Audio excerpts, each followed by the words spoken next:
Om Vakratunda Mahakaya Suryakoti Samaprava Nirvignam Kurme Deva Sarvakaryeshu Sarvada. Welcome to the Vedic Transformation Podcast by Nepa Rudraksha. I'm your host Sukritya, and coming from a family with generations of expertise in Vedic science and practices, it will be a true honor as we together explore concepts from Sanatana Dharma, Hinduism, and Vedic science.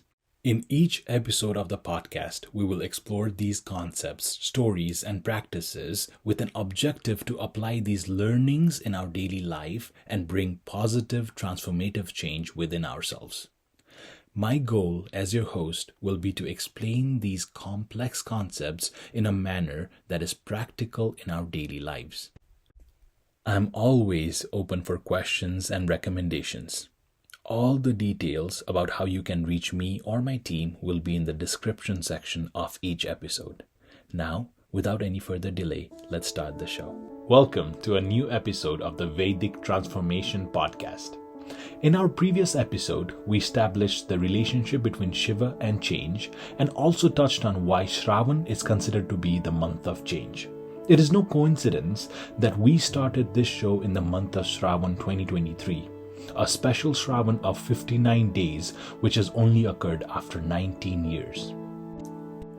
In this episode of the Vedic Transformation Podcast, we will be taking the learnings from the Videshwar Samhita from the Shiva Purana to understand what the achievable to every mankind is. And my goal by the end of the episode is to hopefully convince you into thinking if all this time this is what you have been wanting to achieve.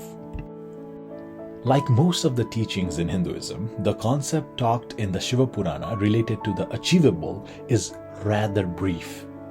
I want to add here that it is meant to be brief because the most impactful and life-altering teachings aren't 5,000 words. They are a few sentences, but the application is universal. Almost all teachings in Hinduism are eternal, universal, yet simple enough for the youngest of minds to understand.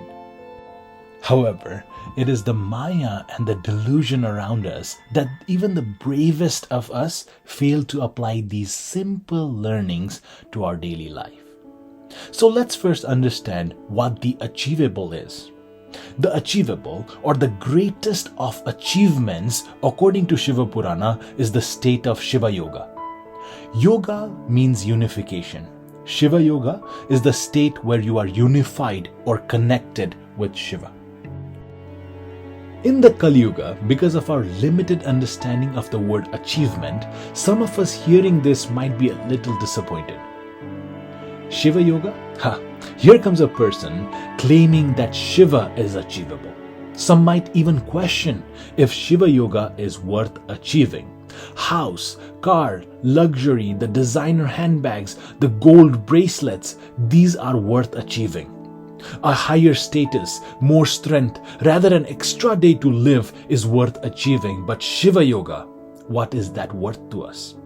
Even if you believe that it is achievable, because of the society and the culture we live in today, you might be bound to question if it is worth achieving. And I don't blame you.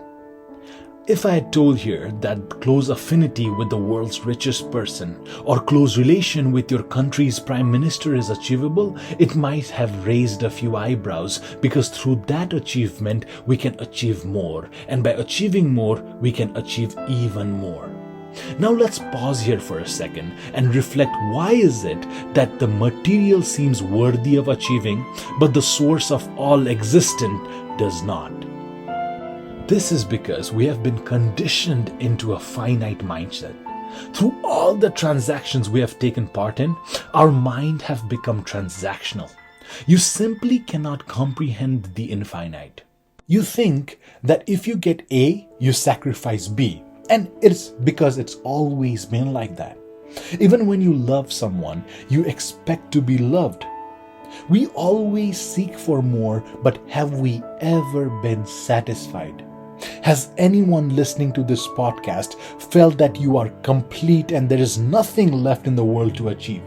I highly doubt it, because I have seen that no one wants to live till 100 as bad as the 99-year-old. Now, why is that? Despite knowing the fact that you will not be satisfied, your mind and your body cannot stop but seek more. Have you ever stopped for a second and wondered, why is that? What is that I really want? Why is it that I cannot feel satisfied by anything? It feels as if I'm spending my time, but what I'm getting in return is nearly never worth it. Well, maybe because you are running behind the wrong achievement. Is it possible that maybe, just maybe, you might have been seeking something that you don't even know or believe exists? Could it be that all this time you have been unknowingly seeking Shiva? Shiva, the infinite, the formless, the omnipresent, that transcends all limitation, every boundary and every constraint. Shiva who knows it all and is all.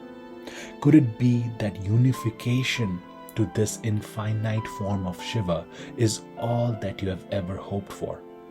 Unknowingly, every little ananda or pleasure you have ever experienced or accumulated reminds your soul about the infinite possibility that lies within you. You are very much a traveler seeking for water while you have been carrying the entire river within yourself. You and your entire existence all this time without knowing has been seeking Shiva. And we must consider it a blessing that Shivayoga is very much a achievable state, and Shiva Purana teaches us some ways in which we can achieve the state of Shivayoga. In our next episode, we will be discussing this very concept. Until then, Hari Om Tat Sat. Let's end with the Shiva mantra.